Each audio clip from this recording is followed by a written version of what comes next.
So, this is not the commencement speech I intended to give.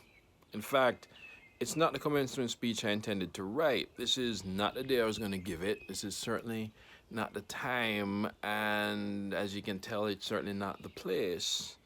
This is not even the weather that we're supposed to have. As far as I know, Saturday is supposed to be 71 degrees and sunny.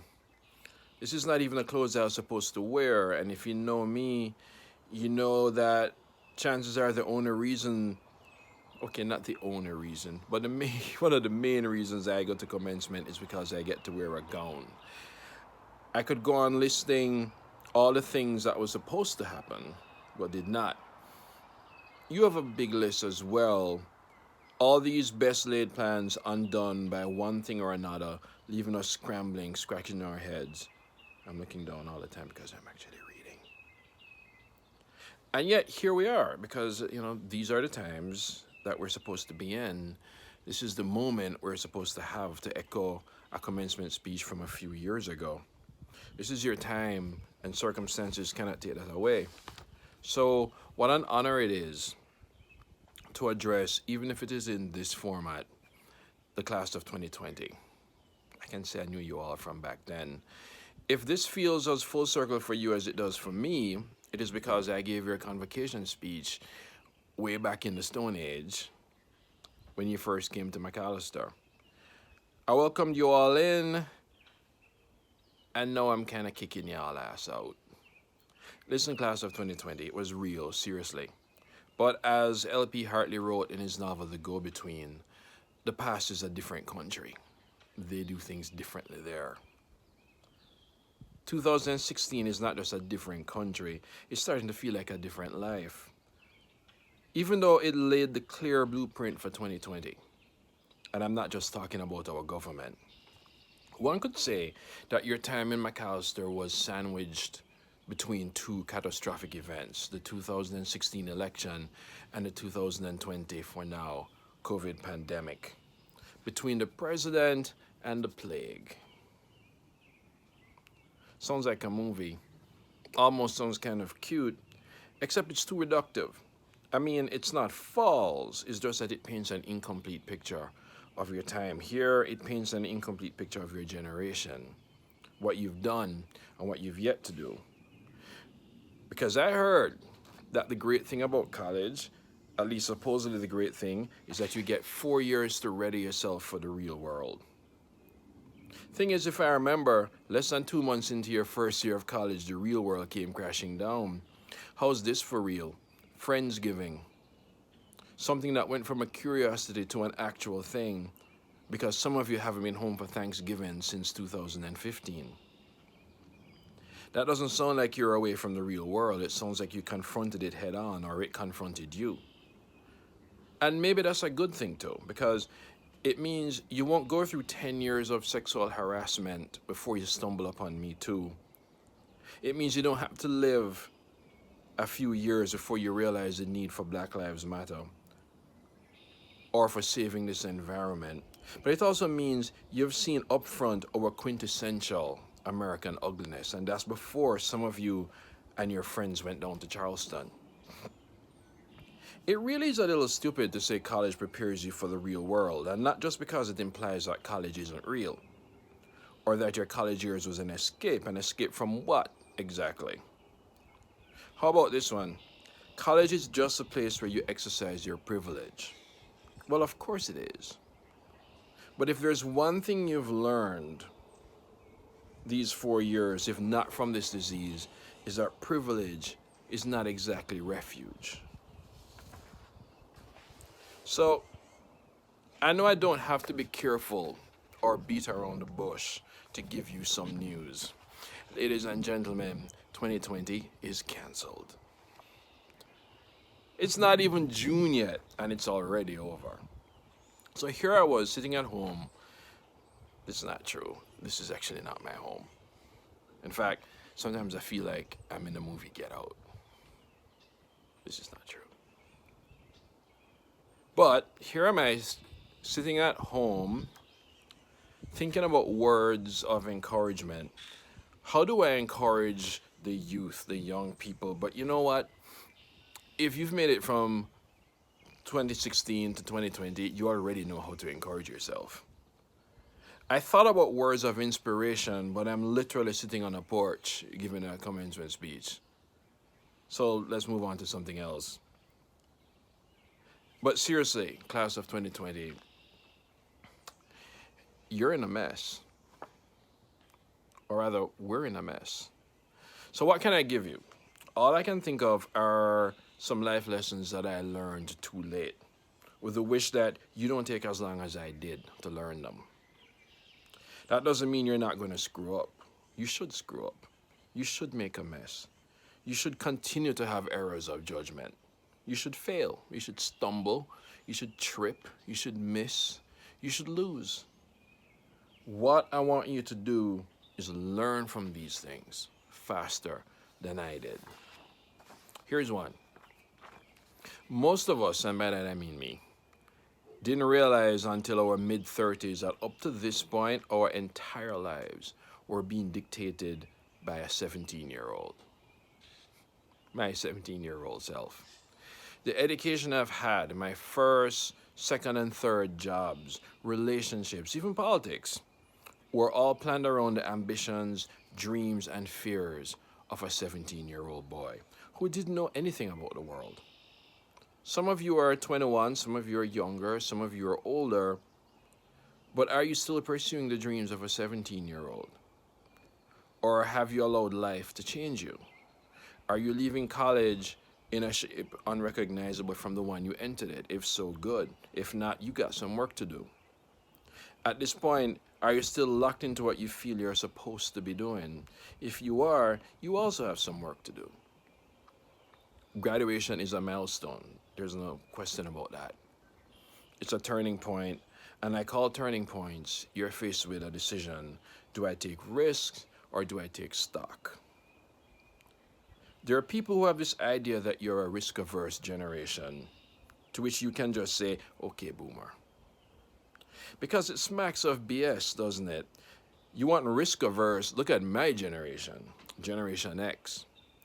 We did a lot of things, mostly make great music, but we didn't risk much. We like to think we did, but here we are again, needing a Black Lives Matter, needing a Me Too, meaning whatever problem it is out there that needed solving, we didn't solve it. We can't even say we sold out, really, because that would mean cashing in, and we're about to become the poorest 50-somethings this nation has ever seen. I don't know when we started playing it so safe, or why, since we really didn't get anything out of it. Don't be us. And before you or anybody else misinterpret what I'm saying, this is not yet another older person saying it's all on you now. There's always been something disingenuous about older people admonishing younger people to fix their mistakes, to fix other people's messes, to right their wrongs, that people giving speeches like this one committed. If it all feels like a con to you, that's because it is. Always be suspicious of anybody all too eager to dish out responsibility, but not very eager to dish out power. Or rather, always be suspicious of anybody all too eager to dish out responsibility while they're holding on to power. Republican or Democrat, red or blue, you're being led. Or rather, you're leaving decision making to people who will long be dead before you feel the lasting effects of their decisions. Demand more from your leaders? That's a start. Vote for your leaders? That sounds even better. And yet, like Cardi B said, no, I'm not going to use Cardi B's actual words. This is a family-friendly broadcast. Of all the ways you can think of supporting your candidate, voting seems to be the one you're least interested in. It's all well and good that you're stoked for whoever, but where were you? Where are you going to be at the ballots? Don't ignore your political sovereignty. Your enemies don't. Also, this might be the time to tell you that you actually have enemies. And they recognize the value of things you don't. Take, for example, books. Friends of books are always wrestling with the importance of them. Do we even need literature? Enemies of books? They know full well how important books are. That's why they keep trying year after year to get rid of them. You don't see the power in your vote? Funny, your enemies do. You know who these people are. People who don't care that their pursuit of life, liberty, and happiness harms yours. Better yet, stop waiting on leaders and lead.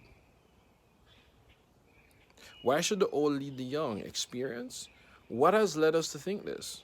I'm starting to prefer wild dreamers over wise thinkers. That means you. Wild dreams, the wilder the better. Aim high and miss. Shoot for the stars and crash. Take a giant leap and end ass up. The problem isn't that too many of us aim high and miss. The problem is that too many of us aim low and hit. I'm going to say that one more time for the people in the back. The problem isn't that we aim high and miss.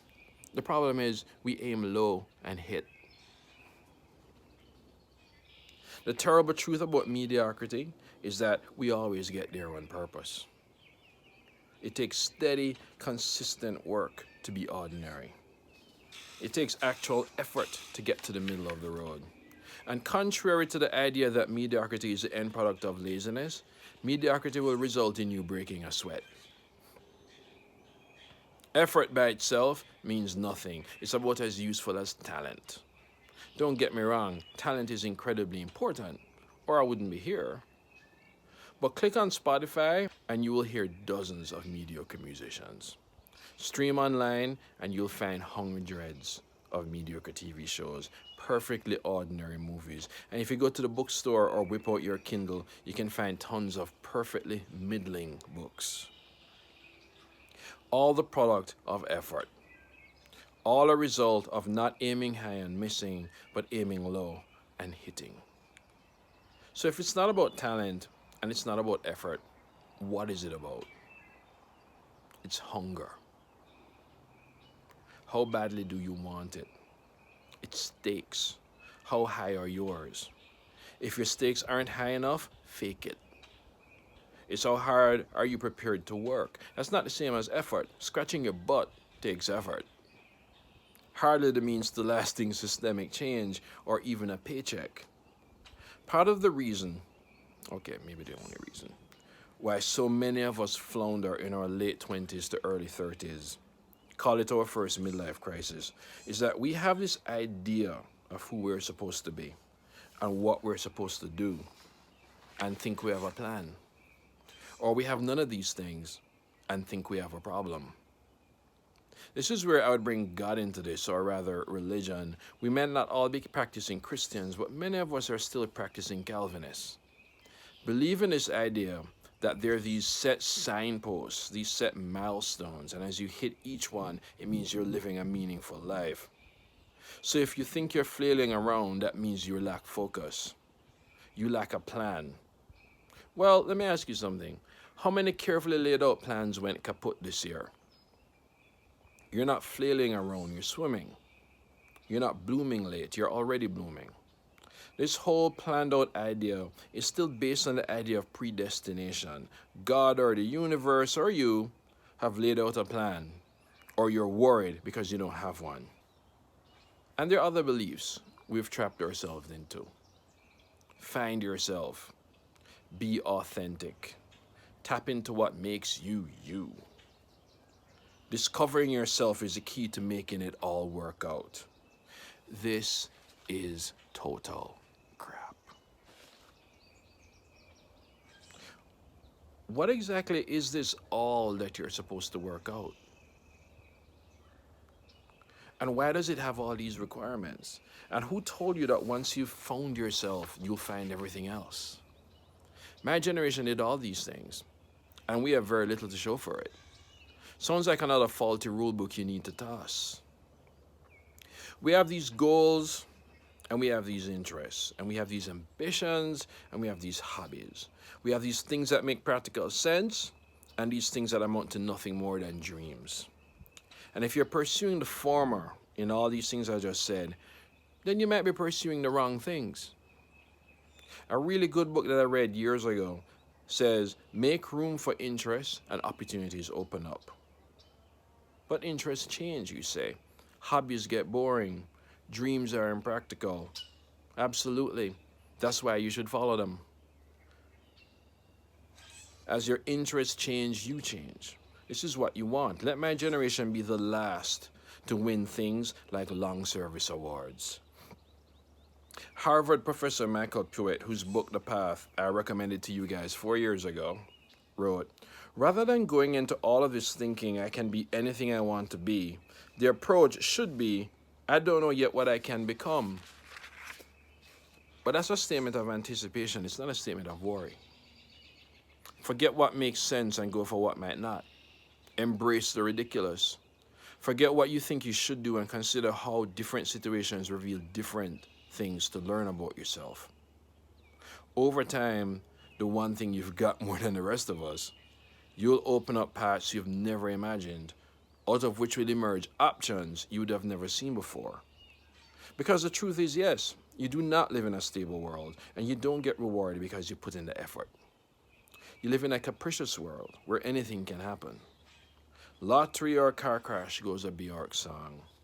If the world is constantly shifting and changing, then stop tying your expectations to outcome. Stop banking on a future that might not bank on you and start to work on the present. Go out being the best human you can be. Be a person that affects others. You're not in some either-or situation where either you shape your own fate or your fate shapes you. You're not here to shape fate. You're here to shape yourself. Because, as I said before, the tragedy here will not be that your carefully laid plans fell apart, it's that you put too much stock in carefully laid plans and not enough stock in yourself.